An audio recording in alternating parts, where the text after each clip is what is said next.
Hi everyone, thanks for tuning into the JBR's YouTube channel. Meet my friend Noreen Young.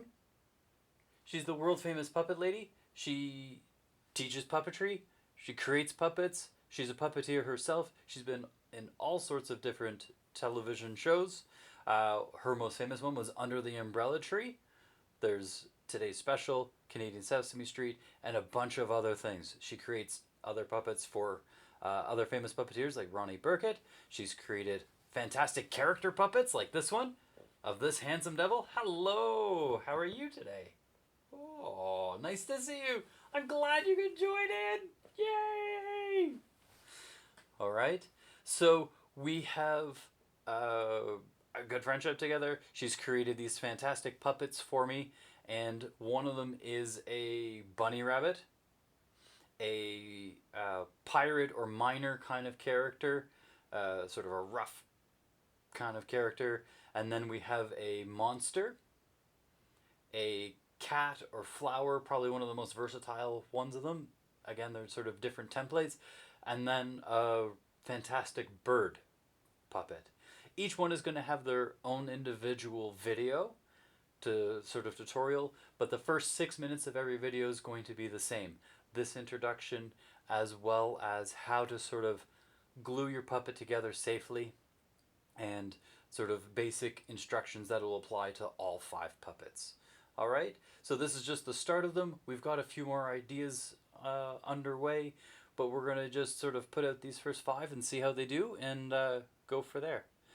Thanks very much. We'll talk to you soon. Enjoy the video. This part of the video is going to show how to glue your pieces together. I'm going to start with the chin. The chin is very similar in the rest of the puppets, and all of the seams are virtually the same. You might notice how I take the 2 pieces and I sort of pull them back and forth together. That sort of cools the glue just a little bit and to make sure that it's spread out evenly. And then I take a hard press, and as I press as much of the surface area as possible to make sure that the glue is really stuck. You can actually feel a bit of heat coming through the foam a bit, and for me, when it starts to cool down, I know that's an indication that I can sort of lift my fingers away. So it takes about 5 seconds for it to sort of cool. If you've put too much glue on, if the bead is too thick, then it might take 2 or 3 times longer. Usually when something doesn't stick, it's because someone didn't wait long enough for it to cool, or they put too much on and still didn't wait long enough for that thickness to cool. So there you go, you can see the chin is pretty well done. Now that's going to be the bottom of the chin, and next you'll see where we attach sort of the mouth piece. So the mouth goes onto the clean side, so you don't see where the seams are at the bottom to make the chin curved. Is near the mouth. We want to keep that sort of to the bottom and people won't see it then. Now here we just put a little bead of glue all along the inside perimeter of what's going to be the chin, and stick and hold it for 5 seconds again. I've sped up the video a little bit. Now we're going to do the inside hinge. We put a bead of glue sort of from end to end, and then we put on the piece, the felt piece. We make sure it's stuck and dry, and then we put the bottom chin on. We line it up first, we put our bead of glue, and then we pull the felt tight. You want to make sure it's tight. If it's loose, then when you go to talk with your puppet, the jaw will drop down and it looks a little silly. So definitely make sure you pull that piece tight. Now we've got the strap for our fingers. So you want to put a bead of glue on either side and leave a loop in the middle to put your thumb or your finger. So just a dab of glue on each side. Now remember, these are hot, so if you're testing it out, try not to put your finger in hot glue. Maybe let it dry before you test it out. And there you go, fits on my hand beautifully.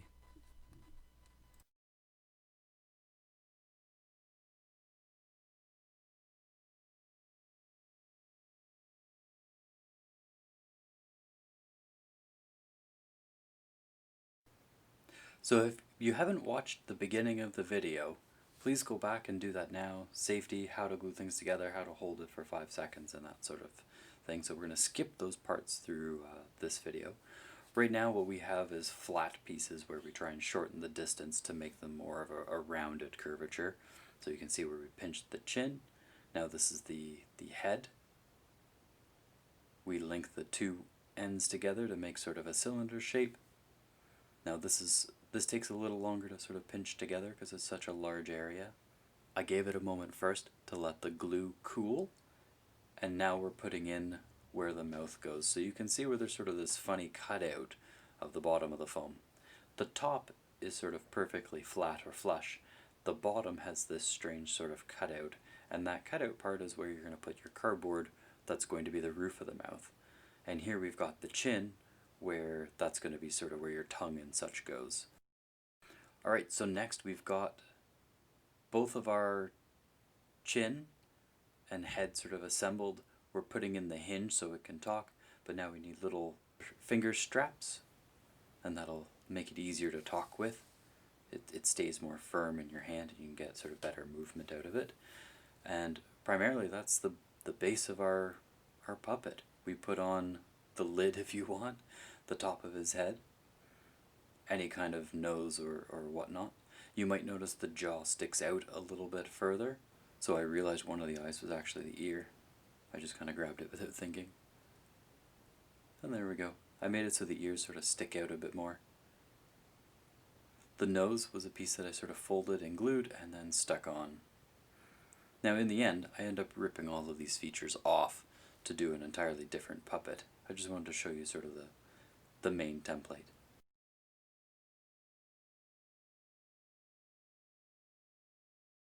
Hi everyone, welcome back. We're doing the monster puppet. Now it's funny, this one in particular, I had started one and then I was kind of like bored of it, so I kind of deleted the footage, but you can actually see in the face where I've sort of ripped off pieces and sort of put them back on. I didn't care for the nose that I had put on it and things like that. I left the ears on, so I decided to go with something a little bit different. I was sort of inspired to do something else with it, and perhaps I was the most creative with this one here. And I'm putting on all of these big thick pieces to give my puppet more sort of forehead texture. I want sort of wrinkly monster face. I wanted to sort of put more details in the forehead and give him a larger, thicker brow. I want him to be a little bit more like Frankenstein-like, perhaps not as intelligent, and just I don't know. I had a plan of being a sort of dopey kind of character, a little bit on the maybe mean side, maybe because he doesn't know any better. And here we are.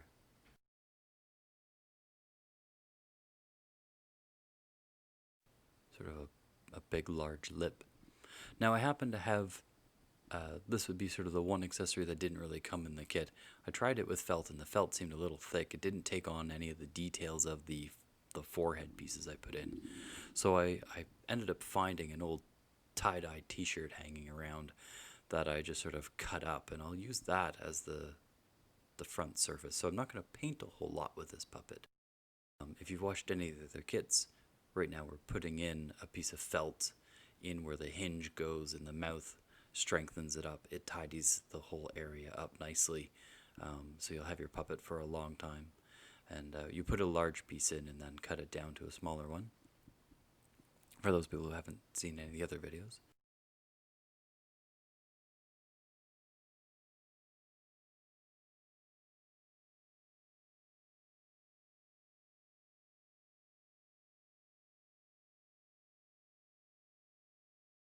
So here I tried the felt again and didn't like it. And now here's the t-shirt part. The t-shirt's sort of softer and more flexible.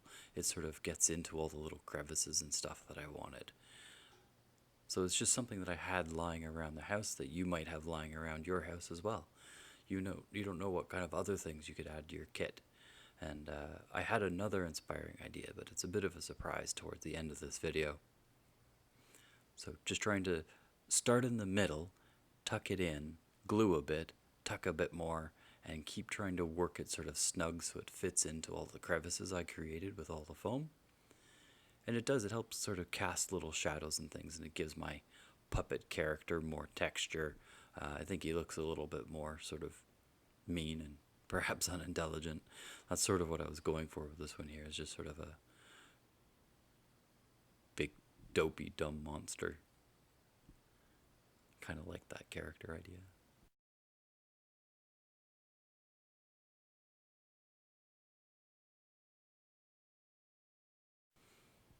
So I'm trying to hide the rest of the fabric sort of behind the ear and sort of at the back of the head. I'll probably cover that up with a bit of, fur or something like that. So I just want it to sort of, yeah, be tucked around the back.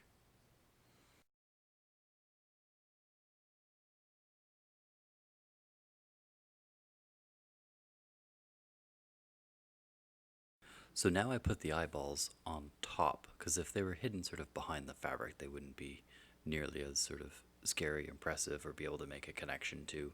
I've also decided to give the puppet more pointy ears and sort of tuck it around. Next, I'm going to be doing some fur, and really that's going to be the hair area.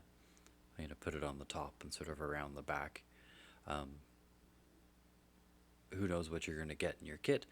Um, this kit in particular will make sure there's some fur in there for you. The original sort of template we had for this had sort of just a felt top that sort of swirled up and down. You can see it in the pictures. And even that just does the Frankenstein top look absolutely fantastic, where it's sort of flat and then it curled around the top of the forehead and looked pretty good. But I'm not sure what it was, but I was inspired to do this particular puppet.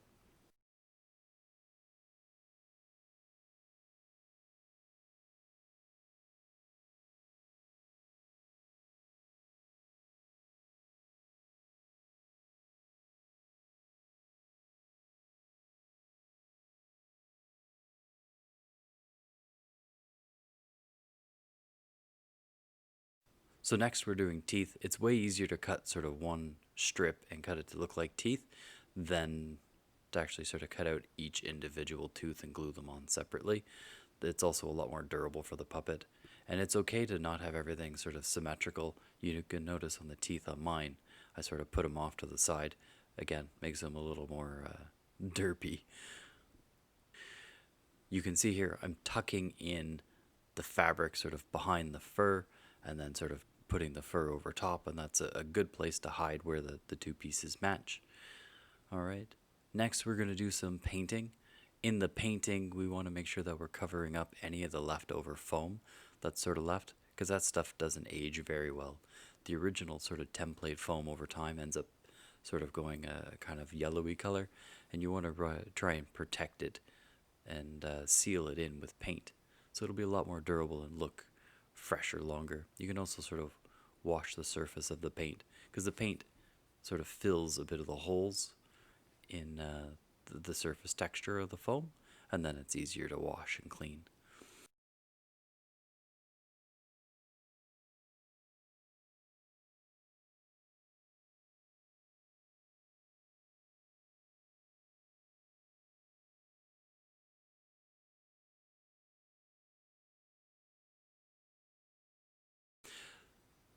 So right over top of the fabric, I started sort of scuffing the textures so they stand out a bit more.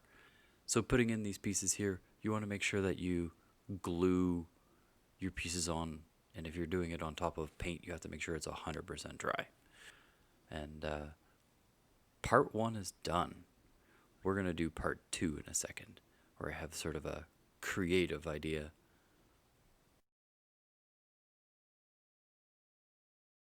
All right, so this is where I had a crazy idea to cut the top of the head and then put another mouthpiece in there. So I'm actually sort of making a two type puppet. Now it took a little bit of sort of fabrication to sort of figure out what to do to make it work. So what I've done is pretty well created a new mouth, recessed the bottom jaw, and then I'm going to put a brain inside it. So actually, I can operate this puppet with two hands. Now, I don't expect anybody at home to sort of take it this far, but I was totally inspired. I couldn't help myself. So you're getting an extra piece to this puppet.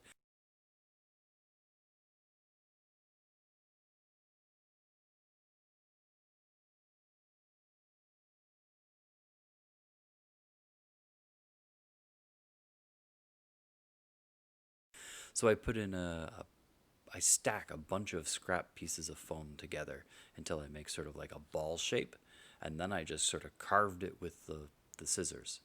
So you can see it's just a random chunk, and then I start giving it a haircut until it turns out to be more sort of brain shaped.